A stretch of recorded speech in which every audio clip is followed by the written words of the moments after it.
Well, guys, every single Chud right-wing media grift YouTuber that is even somewhat adjacent to gaming is pretty much huffing the copium and having a big victory lap, quote-unquote, firing at all cylinders to claim they were right all along. GamerGate 2 has begun. If you guys haven't been following it, there's been this new buzzword called ESG that has been getting thrown around a lot by gaming right-wing grifter channels lately. Now, ESG refers to ESG score, which is basically a rating that certain companies can have in regards to their environmental impact and whatnot. It's basically just a rating for the impact that a company's actions may have on society. In some ways, it also has to do with like how safe of a stock it is to invest in, how safe the company is brand-wise, a variety of things like this. It can lead to investments from the government. It can lead to like a higher chance of bailouts. It can lead to like higher investor money. And they basically lost their shit because BlackRock and Vanguard are themselves very much tied in with this, as they are with every other fucking company on the face of the earth, right? They pretty much found out that capitalism exists, and that once you go up the chain of the corporate ladder far enough, you start to realize, holy crap, this chain is as thin as an atom. Because you start to realize a very small amount of people, even when it comes to all the industry in America, have pretty much consolidated all of the ownership and power. A very small amount of people. And they found that out. And instead of kind of connecting the neurons and figuring out that this is a core fundamental flaw of capitalism and the corporatization of games, and this like committee designed, like really trying to appeal to sort of the trend of progressivism among youth, kind of cringe, like, you know, pseudo pop feminist stuff that gets put into media, and like the more egregious examples of an obvious grab for virtue signaling that might happen when it comes to certain castings. Like, there's a very big difference, mind you, between like this character is like, this is a diverse cast of characters, and like, I get the vibe that this character and scene were put in the movie for the sake of making the movie come off as progressive. Listen, guys, as lefties, do you guys ever admit that that's the case? Like, do you ever get that vibe? Like, you're progressive and all. It doesn't necessarily bother you. Like, you're not freaking out about it. But, like, you can just kind of tell a very out-of-touch group of executives said, we need to have a scene that is woke. And then they do it. And it's, like, very out of touch and kind of cringe. And you feel... Yeah, it feels like you're trying to be catered to, which almost feels a little condescending. I get that. Don't get me wrong. The committee designed, like, over-the-top, like, very clearly virtue signaling for progressive points, stuff in a lot of media definitely sucks. The problem is, while there is a valid cringe reaction that a lot of gamers have to that in some media, The Boys is not an example of this. While there is a pretty substantial valid reaction to that, that is sort of weaponized to an extent where we just end up having, like, it's like Gamergate, right? Gamergate initially started with some really bullshit conspiracy about, like, game developers fucking game devs in order to get their games out. It was like, it had to do with Zoe Quinn, and from there it blew up from, like, a relationship drama into, like, the incel fest, right? But then the incel fest started to change up their messaging, and the next thing you know, their messaging is more about ethics and gaming journalism and, you know, trying to protect the spirit of gaming. And that brought in a lot of people. That appealed to a lot of people. But eventually that entire movement degraded into a group of people who let the mask slip, went full Nazi, and then just evaporated off of YouTube. And sort of this residual group of grifters that have maintained this sort of, like, right-wing anti-woke grift for years. Now, finally, they feel they've got something tangible they can grab onto, this Sweet Baby Company, which is a consulting firm for keeping games and other types of media, mostly games, I think, from having any types of messaging in them that could be offensive to some audiences. They're basically like sensitivity screeners, essentially, which is, of course, the kind of thing that these people freak the fuck out about, but that's capitalism, baby. Like, tons of companies pay another company to screen their media, like a PR firm type deal, to see if, like, their company is going to face some negative repercussions for releasing that type of media.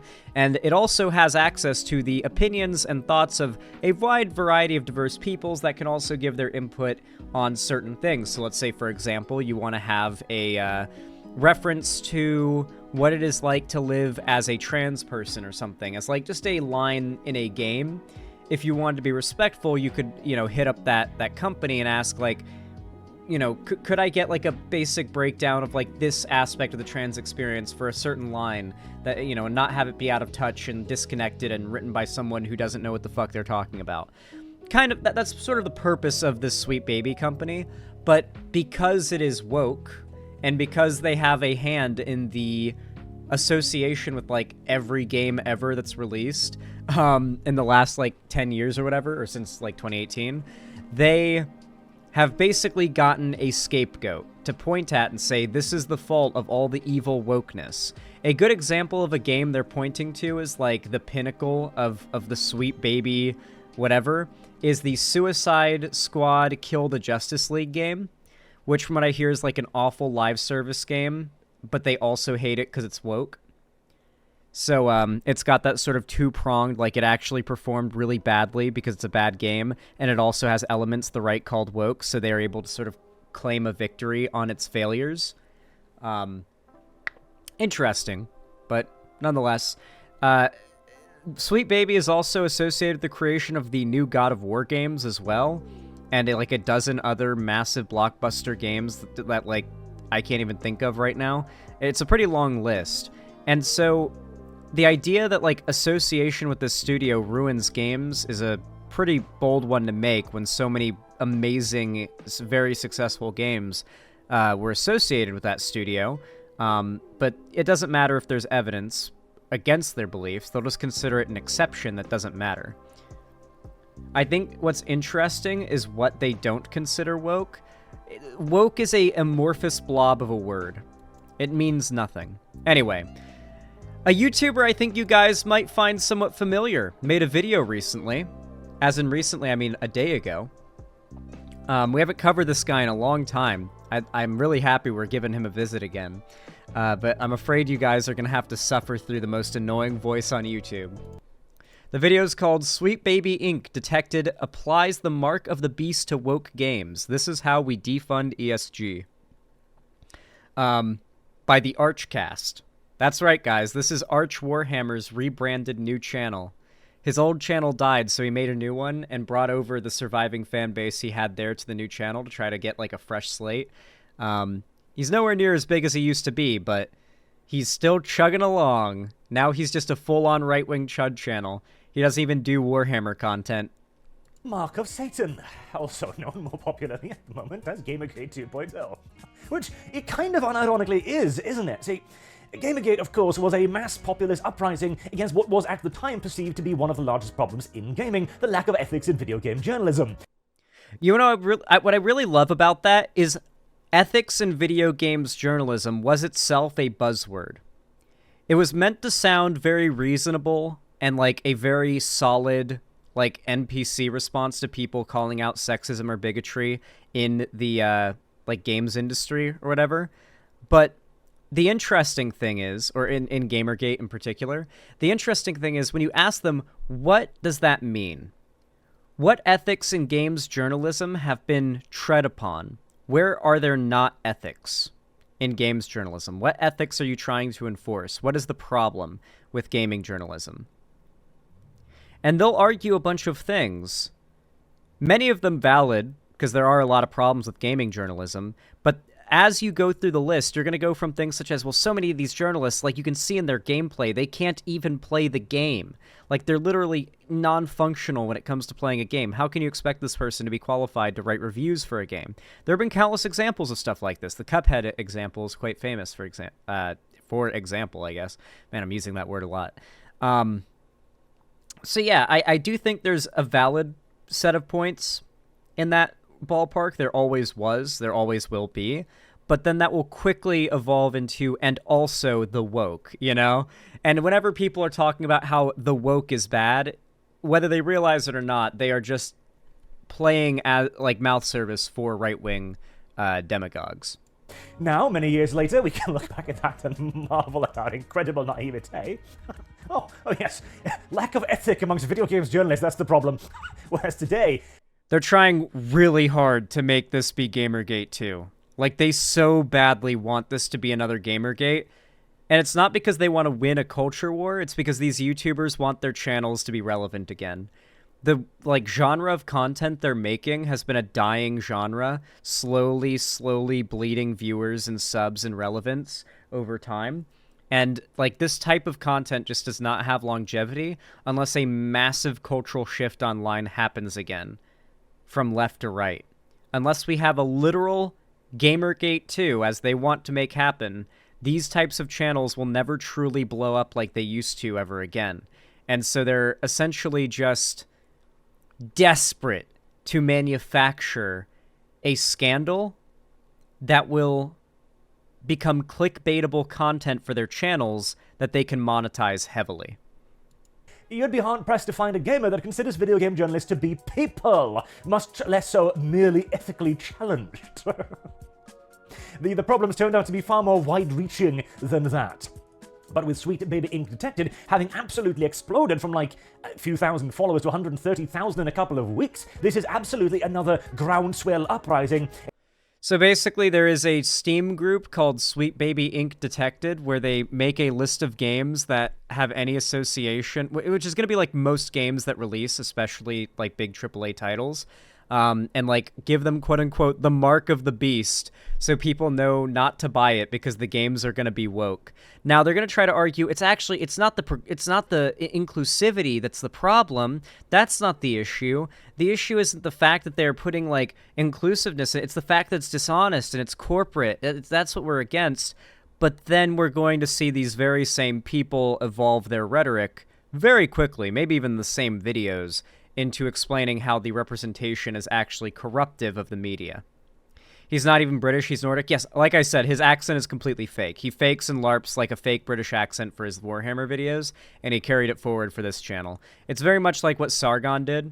Like, Sargon's accent is nothing like how he used to talk in his old videos. He would do sort of a fake, posh British accent. Like, posh it up as much as possible to sound smarter. Against an identifiable threat to gaming, and I'm not going to get too much into Sweet Baby Ink itself, because this is kind of the flavor of the month topic, right? A lot of people are weighing in on it, and a lot of... I sped up the video so you can't hear it as much, but this guy is rolling his R's like crazy. He, like, hits these... Racism is how he talks. Like, I sped it up so you don't have to endure that, like, cadence as much, but if I played it at normal speed, you would be exposed to how truly unstandable... I don't know what word to use here. Withstandable his accent and voice is, because you know it's fake, which makes it all that much worse. People are weighing in on it without necessarily knowing what they're talking about, in large part due to the fact that there's become an enormous amount of popularity around it, and thus also disinformation. They are really trying to manufacture a scandal out of this. There's not an enormous amount of popularity around this. It's gaming Chud channels talking about this. What I will say is that I don't know if this has the ability to blow up in the same way as the original GamerGate did. The original GamerGate was something very primally resonant with a lot of these gamer dudes. The idea that women are using their sexuality to get ahead in the gaming industry, which is a space that has been seen by a lot of these, like, sexless men as, like, a sort of refuge from even the thoughts of how lonely and sexless they are. And it's the idea that these women are entering the gaming industry and they're making shitty games, and then they're using their sex appeal to try to get ahead. That idea, true or not, well, I mean, a lot of guys just want to accept it as true. Like, you have to understand that, like, a lot of guys are just emotional, and, like, these types of dudes just don't really have the best opinions about women in the first place. So if someone tells them women are using their sex appeal to get ahead in the gaming industry dishonestly, there's no ethics in gaming journalism, people are just going to choose to believe it if it, like, makes them emotionally feel good to believe it. It's a lot of the case when it comes to these people and the success of their content. And so what I think is important to point out is that there's not something quite so primally relatable at the core of this. Having to learn about like ESG score and like ETF stocks or EFT index funds or whatever, and like the way that ETF score works and like investments and shit. And like, it's not that scathing. It's really boring fundamentally. It's a nothing burger to begin with. And they have to manufacture a spicy sounding headline to make it a big deal. The only way you can really see this as a big problem is if you're already just like against representation and quote unquote wokeness. And the whole point of GamerGate was that it took people who weren't against representation and wokeness and made them so. This feels like the appeal is for people who already felt this way to like get together, hug box, and say, we were right all along. But that doesn't win people over. That doesn't convince people. It just kind of reinforces your already held beliefs, but that doesn't really change anything. You already believed those things. You were never going to change your...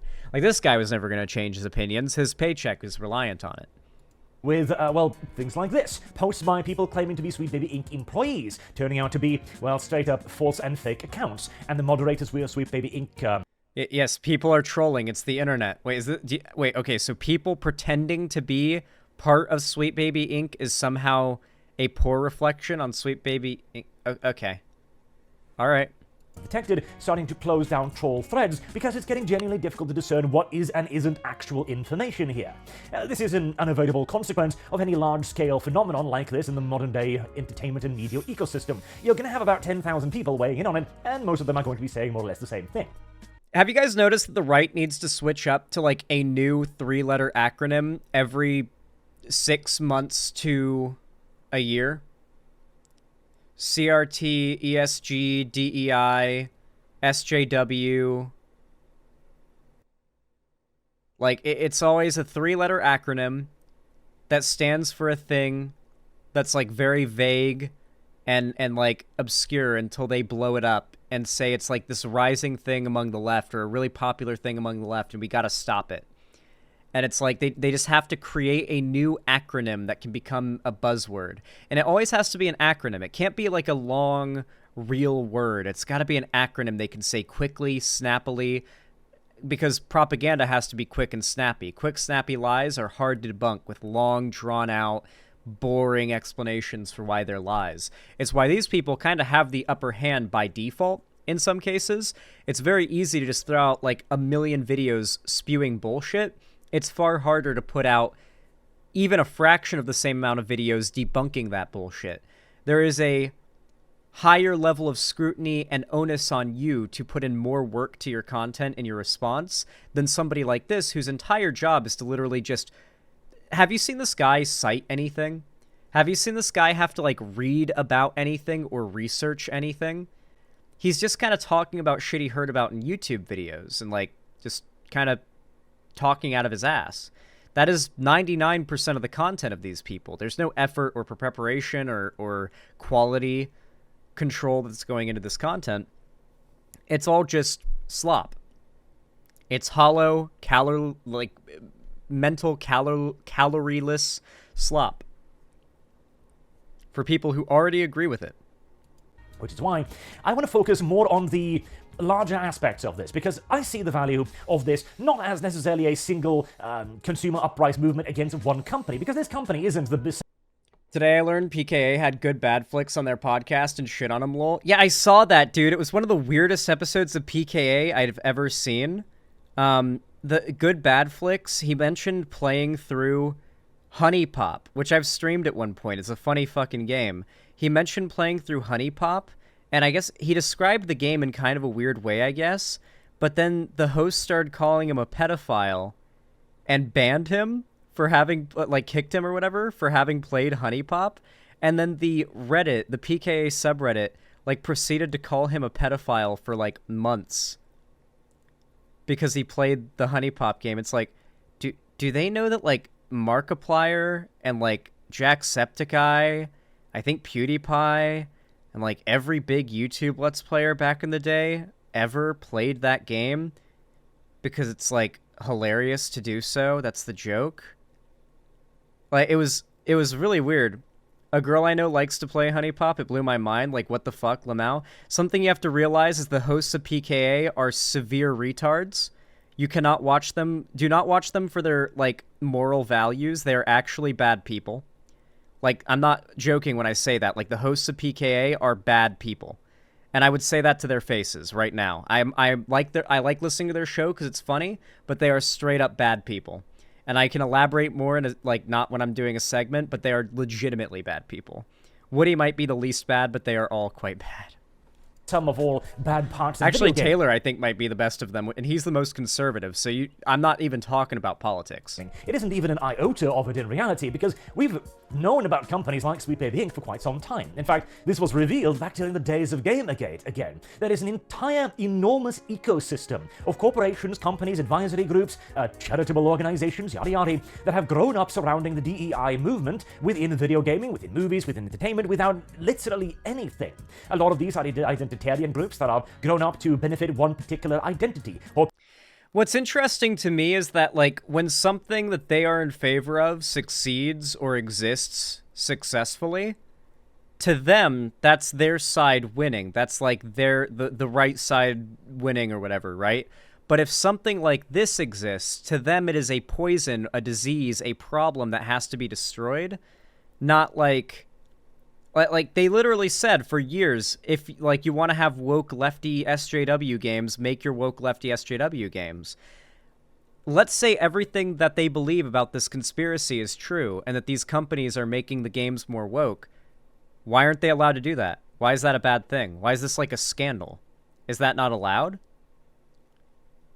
I thought the whole idea was these companies should be allowed to make their games how they want to. The fact is, the only consistency will always be, it is bad when there are minority representation in video games. The claim back then was lefties stop freaking out about games as they are, let them be as they are, stop asking for representation, and now there's too much representation. They're making the games woke. They need to go back to how they used to be. The only consistency is they just don't want there to be minorities in the games. They only want to see themselves represented. Now, obviously, I don't think Archcast, I'm going to be real, genuinely feels as strongly about these issues. I don't think most of these YouTubers feel as strongly about this issue, or any of these issues, as they claim to. Particularly this. This is without a doubt the most, like, clearly manufactured scandal these people have ever attempted to make. They've all become so desperate for relevance that they are now trying to make a Gamergate 2 happen, based off of the biggest nothing burger you've ever seen. And it's not because they want to win the culture war, once again, it's because they are desperate to make their genre of grifting slop content relevant again, as it's been slowly dying ever since Gamergate ended. And they badly, badly need a rescue breath, and they're trying to make it happen. Let's see. Maybe Gamergate 2 goes down, maybe it doesn't. I don't feel like it's going... I don't think this causes Gamergate 2. But we'll see, especially when you've got the Starfield pronouns thumb guy acting as one of, like, the main figureheads of this Gamergate 2 movement. I don't know, man. They don't really have the best optics just coming out the gate.